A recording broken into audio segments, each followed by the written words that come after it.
Hello viewers. आज मैं लेकर के आई हूँ स्टोलन लव ड्रामा का एपिसोड 3। ड्रामा की स्टार्टिंग वहीं से होती है जहाँ एपिसोड 2 एंड हुआ था। हमें सेकेंड प्रिंस और जियान चुई को दिखाया जाता है और दोनों कुछ प्लान बना रहे होते हैं।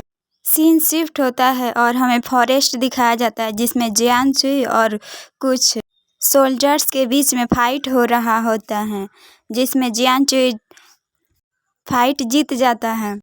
एक पालकी होती है जिसमें कोई लेडी होती है। जियान चुई जब उसे मारने के लिए बाहर निकालता है तो हमें पता चलता है यह लेडी कोई और नहीं हमारी युंजी है।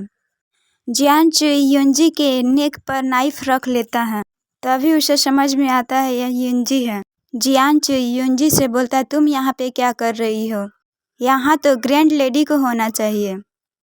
युंजी बोलती है, मुझे तुम्हारा प्लान पता चल गया था, मैंने तुम्हारे प्लान को फेल कर दिया है। जियान चुई गुस्से में बोलता है, तुम यहाँ अकेले आई हो, क्या तुम्हें लग रहा है कि मैं नहीं मारूंगा तुम्हें? युंजी बोलती है, मुझे यानी फैमिली के लिए मरना पड़े तो मैं खुशी खुशी मरने के लिए तैयार हूँ। सीन शिफ्ट होता है, हमें फ्लैशबैक दिखाया जाता है। युंजी ग्रैंड लेडी को जियान चुई की प्लान बता रही होती है और अपना प्लान बताती है। ग्रैंड लेडी बोलती है, तुम तो जियान चुई से लव करती थी ना, मैं तुम पे ट्रस्ट क्यों करूं? युंजी झूठ बोलने लगती है। युंजी बोलती है, मेरी शादी यानी से हुई है, अब मेरे तकदीर में यानी फैमिली ही है, मुझे अब जियान चुई से कोई लेना देना नहीं है, आपको मुझ पे ट्रस्ट करना ही होगा। ग्रैंड लेडी, ठीक है, मैं एक बार टेस्ट लेना चाहूँगी। युंजी एक कंडीशन रखती है, अगर मेरा प्लान सक्सेस हुआ तो आपको मुझे अपने फैमिली में एंटर करना होगा और मेरे बेटे को अपने फैमिली का नाम देना होगा। ग्रैंड लेडी अग्री कर जाती है। सीन प्रेजेंट में आता है। युंजी जियान चुई से बोलती है, तुम्हें अगर ख़त्म करना है उससे पहले तुम्हें मेरा सामना करना होगा, मुझे ख़त्म करना होगा। जियान चुई गुस्से में बोलता है, क्या तुम भूल गई हो इस फैमिली ने हमारे फैमिली के साथ पास्ट में क्या किया था? क्या तुम भूल गई हो ग्रैंड लेडी ने मेरे फादर को तुम्हारी शादी ओल्ड मैन के साथ करने के लिए कितना फोर्स किया था? युंजी बोलती है, ये सब पास्ट की बातें। जियान चुई गुस्से में वहाँ से चला जाता है। युंजी अपने मन में रोते हुए बोलती है, मुझे माफ़ करना तुमसे झूठ बोलने के लिए। मुझे तुम्हें और अपने बेटे चुई को जिंदा रखने के लिए अगर 100 बार भी मरना पड़े तो कोई बात नहीं। सीन शिफ्ट होता है और हमें ग्रैंड लेडी और क्राउन प्रिंस को दिखाया जाता है। क्राउन प्रिंस बोल रहा होता है, युंजी जियान चुई की वीकनेस है, अगर वह हमारे साइड आ जा रही है तो इससे अच्छा कुछ हो ही नहीं सकता है। सीन शिफ्ट होता है और हमें एक सेरेमनी दिखाई जाती है। यह वही सेरेमनी है जो युंजी ने ग्रैंड लेडी के सामने कंडीशन रख के बोला था। युंजी और उसके बेटे चुई को यानी फैमिली में शामिल कराया जा रहा होता है और हम जियान चुई को सेरेमनी हॉल के गेट पे खड़े देखते हैं। अंदर युंजी को एक फ्लैशबैक में दिखाया जाता है जियान चुई की मदर जो आग से बुरी तरह से जल चुकी हो। युंजी से बोलती है, मेरे ग्रैंड सन का नाम चुई रखना, हमारे फैमिली को डिस्ट्रॉय करने वाले को डिस्ट्रॉय कर देना। सीन प्रेजेंट में आता है और चुई के नाम के आगे यानी टाइटल लग जाता है और इसे ऑफिशियल कर दिया जाता है। सेरेमनी कंप्लीट होता है और एक डॉक्यूमेंट्स तैयार करके युंजी और उसके बेटे को दे दिया जाता है। जियान चुई डोर पर खड़ा सब सीन देख रहा होता है। एज अ व्यूअर हमें पता चलता है युंजी यानी के शादी से पहले से ही प्रेग्नेंट। युंजी वहाँ से चली जाती है और जियान डोर पे खड़े ही रह जाता है। सीन शिफ्ट होता है और हमें किंग पैलेस दिखाया जाता है। जियान चुई किंग के आगे प्रेजेंट होता है और किंग बोल रहे होते हैं, तुम किसी और के वाइफ को क्यों परेशान कर रहे हो, तुम्हें इसके लिए पनिश किया जाएगा। सेकेंड प्रिंस किंग को कन्विंस करने की कोशिश करता है बट किंग युनजी को जियान चुई को गलत बोले जा रहे होते हैं और जियान चुई को पनिशमेंट देने की बातें कर रहे होते हैं। सेकेंड प्रिंस मैटर को सॉल्व करने की कोशिश कर रहा होता। जियान चुई गुस्से में बोलता है वह मेरी वाइफ है, किसी और की वाइफ नहीं है। किंग और ज़्यादा गुस्सा हो जाते हैं और बटलर बुलाकर जियान चुई को 100 कोड़े मारने की पनिशमेंट दे देते हैं। बटलर जियान चुई को पनिशमेंट देने के लिए लेकर जाने लग।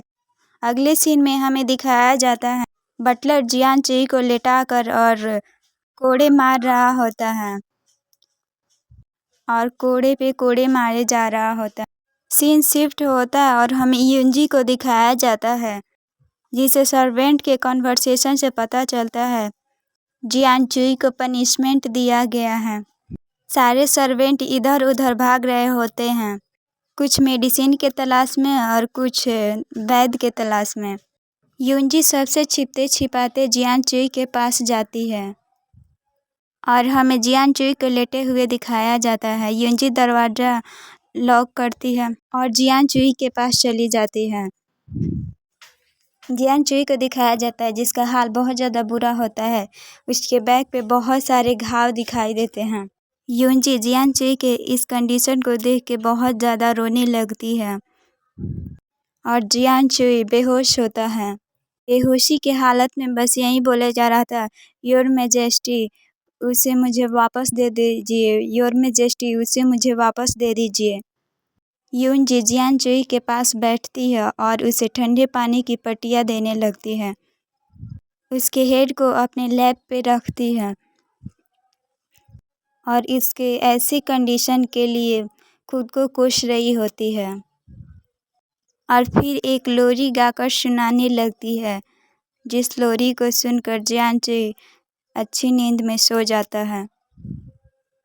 सीन पास्ट में जाता है और हमें दिखाया जाता है जियान चुई और युनजी के चाइल्डहुड की कुछ सीन्स, जिसमें युनजी जियान चुई को एक फिंगर रिंग दे रही होती है और फिर सीन शिफ्ट होता है। युनजी को पनिशमेंट मिला होता है। युनजी को एक कैब में बंद किया गया होता है जिसमें बहुत सारे वुमेन एस्केलेटन होते हैं। जियान चुई युनजी को बचाने के लिए वहाँ जाता है, बस उसे वहाँ से निकाल नहीं पाता है। फिर जियान चुई भी वहीं पे रुक जाता है। फिर सीन प्रेजेंट में आता है और युनजी जियान चुई से बोल रही होती है, तुम उस दिन मुझे क्यों बचाया, अगर नहीं बचाए होते तो आज तुम्हें मेरे वजह से इतना सारा तकलीफ़ नहीं बर्दाश्त करना पड़ता। और फिर बोलती है, तुम पागल हो, तुम यहाँ से चले क्यों नहीं जाते, यहाँ रह के खुद को तकलीफ़ क्यों दे रहे हो। जब जियान चुई सो जाता है युनजी वहाँ से जाने लगती है। जियान चुई नींद में ही युनजी का हाथ पकड़ लेता है। युनजी धीरे से उसका हाथ छुड़ाती है और वहाँ से जाने लगती है। युनजी बैक टर्न होती है और हमें एक फ्लैशबैक जिसमें हमें दिखाया जाता है ग्रैंड लेडी और क्राउन प्रिंस के बीच में जो कन्वर्सेशन होता है, युनजी उसे सुन ली होती है। युनजी बाहर आती है तो देखती है बाहर बहुत बारिश हो रहा होता है और यानी एक छतरी लिए उसके लिए खड़ा होता है। युनजी यानी के पास आती है और उससे बोलती है, क्या तुम सारी रात यहीं पे खड़े थे। यानी जवाब देता है, नहीं, बारिश होने लगा, इसी वजह से मैं तुम्हें लेने के लिए आया हूँ। दोनों वहाँ से जाने लगते हैं। तभी जाते जाते यानी युनजी से बोलता है, क्या तुम अभी भी जियान चुई की केयर करती हो। युनजी बोलती है, नहीं, मेरी शादी तुमसे हुई है और मैं तुम्हारे साथ रहना चाहती हूँ। और फिर दोनों वहाँ से चले जाते हैं। सीन शिफ्ट होता है और जियान चुई को दिखाया जाता है जो अब जग चुका होता है और बेड से उठने की कोशिश कर रहा होता है। तभी वहाँ पे भागते हुए बटलर आता है और जियान चुई से पूछता है, अभी आप कैसे हैं। जियान चुई बटलर से बोलता है, क्या यहाँ पे युनजी आई थी। बटलर सूप देते हुए बोलता है, नहीं, नहीं आई थी। जियान चुई सूप लेकर बोलता है, यह रेसिपी मेरी मदर का है जिसे सिर्फ युनजी ही बना सकती है, और बोलता है यह युनजी ने भेजा है ना। तभी उसे एक हैंकी मिलता है जो कि युनजी का होता है और जियान चुई खुश होने लगता है युनजी यहाँ पे आई थी। जियान चुई वहाँ से जाने लगता है और बटलर उसे रोकने लगता है, बट जियान चुई वहाँ से चला जाता और फिर सीन शिफ्ट होता है और जियान चुई को युनजी के पास दिखाया जाता है। जियान चुई युनजी को हग कर लेता है और किस करने लगता है और फिर इनका रोमांस दिखाया जाता है हमें। युनजी बोलती है, तुम यहाँ पे क्या कर रहे हो, तुम्हें तो रेस्ट करना चाहिए। जियान चुई बोलता है, कल रात तुम आई थी ना मेरे पास। युनजी बोलती है, नहीं मैं नहीं आई थी।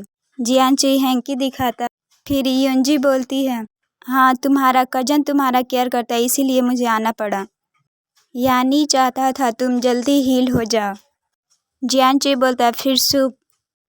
युनजी बोलती है, हाँ सूप भी इसीलिए। एपिसोड यहीं पे एंड हो जाता है। बाय बाय गाइस, मिलते हैं अगले एपिसोड में।